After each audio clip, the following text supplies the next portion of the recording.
is coming out this week. Dave, let's start with Vince.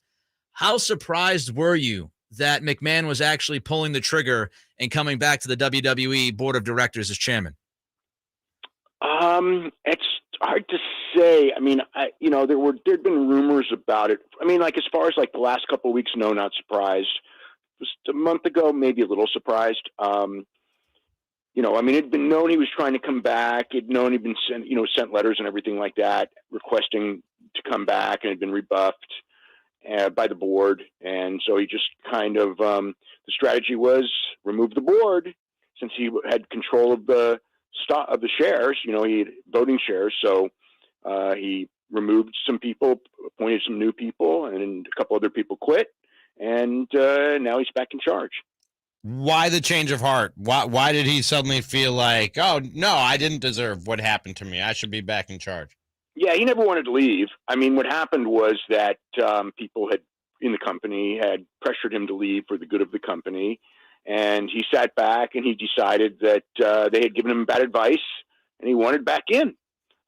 He felt that he could have ridden out the storm, with the allegations of sexual improprieties and things like that and payoffs to women and everything like that. He felt that, if he had just not quit, that it would have just all gone away.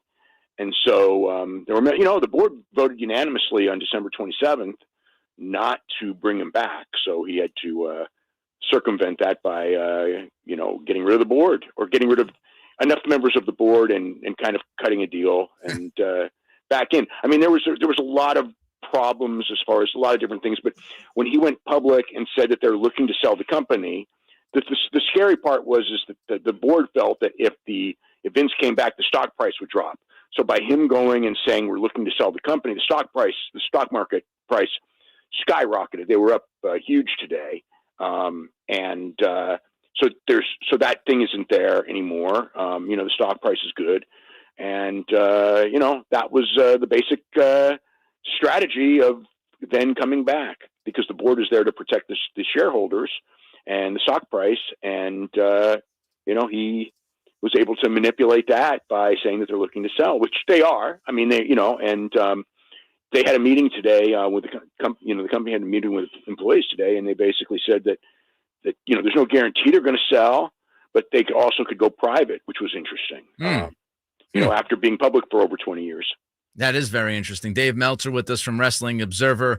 Another part of that meeting that you just brought up, Dave, was that the employees were reportedly told that the day-to-day operations across the board would not be changing. That would include Paul Levesque as the content officer or whatever his title is. The fact that he heads creative yes. would not change. Do you believe that will remain the case, or is do you think it'll remain the case? And also, is McMahon bound to that? Because I've seen some word on Twitter and other places that the SEC would pretty much be in control of the responsibilities of McMahon, and the shareholders would ultimately have a say.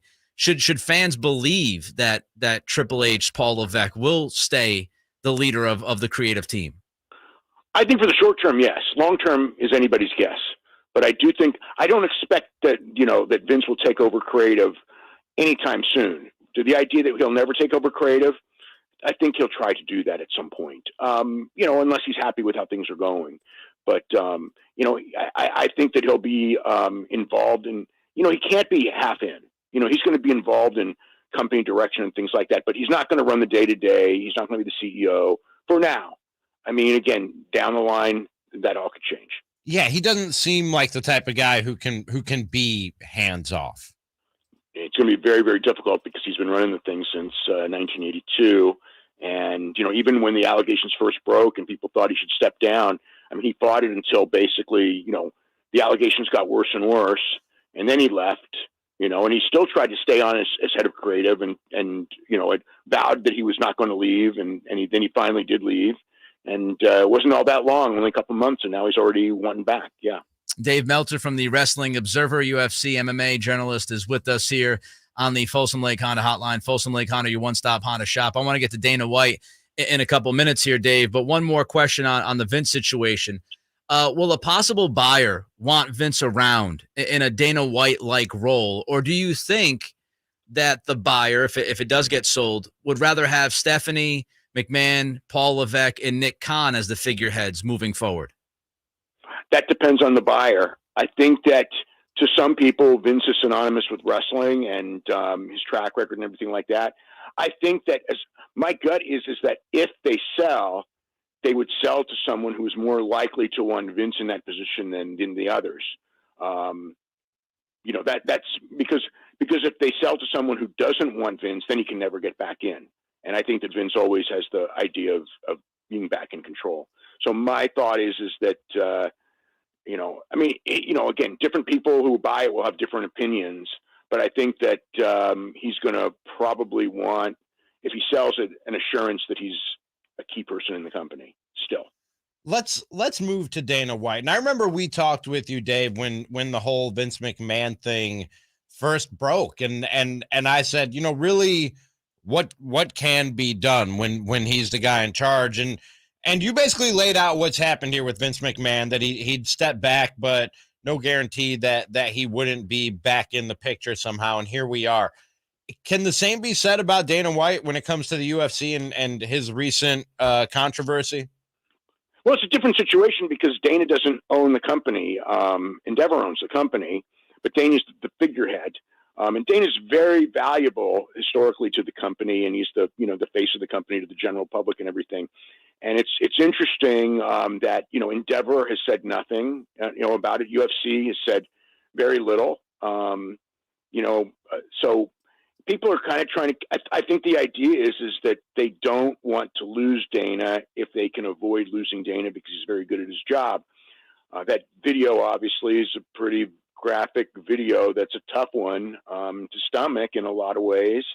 And they have not forced him out. And the one thing that we were wondering about was the Power Slap League, which just felt like, man, you can't start that right now with Dana as the voice of, as the face of that company. But they're only moving, and then they were supposed to start on Wednesday. They're only moving it back a week. So they're, TBS is still on board with that thing, even with Dana. So that's where, and a slap league, which from a timing standpoint, because of Dana slapping his wife and her slapping him as well, being public and on video, it's very problematic. But so far he's got certainly a public relations hit, but from a business standpoint, there's been no movement of him being out. And it looks like he's, I think that everybody involved is probably looking at him riding out the storm too, unless, again, like with Vince, more things happen. I don't think that anything like this will ever happen again, though. I think that if anything, Dana's not a dumb guy. I'm sure he's, learned a lesson from this. I hope he did. But when I saw that video, it was like, man, I don't know. It's like, there's a part of me, it's like, how can you keep him in that position? But so far, nothing's changed. Yeah, and that Warner Brothers Discovery decision to me is just disgusting and unbelievable. Last one for you today, Dave. And again, we're with Dave Meltzer, Wrestling Observer. Just your thoughts on the handling of the Dana White story by the national media.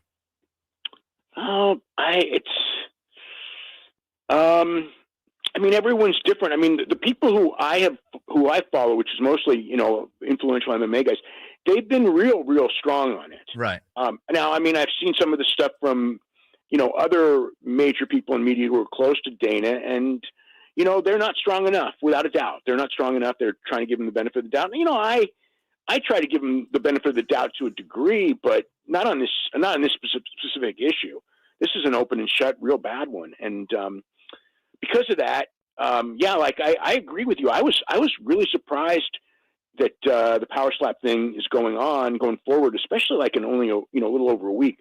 If anything, I thought maybe you give it 6 months, right? But and with the proviso that Dana is not on camera and Dana's not part of it. Yep. And if it's the shows that they're doing, again, the original shows Dana was part of. Man, maybe they'll scrub them off those shows, and you won't see Dana on it. But Dana being involved in that one is a real tough one for me, and I think for many people. Dave, great stuff. We always enjoy catching up with you, even though most of the time it's because of bad stuff. But we enjoy catching up with you. Have a great weekend and a good new year, and hopefully we'll catch up with you again down the road soon. Okay, hopefully really good, and hopefully really good news next time. Yeah, hopefully. There goes Dave Meltzer from the Wrestling Observer, UFC MMA journalist. Of course, he was on the Folsom Lake Honda hotline. Folsom Lake Honda, your one-stop haunting the shop. And I honestly can't get over the decision by Warner Brothers Discovery to go on with that show. It is about a slap league, given what just happened in Cabo San Lucas last weekend with Dana White. Dana is all over the program. He is going to be certainly the executive producer of the program. And to just delay it by a week, I mean, again, they think this thing will blow. But you know what? The way like you said, Nick, it hasn't made the noise that a story like this usually will make. So maybe they just figure it'll blow over by then. You know what I mean? And it's not that big of a deal. I don't know.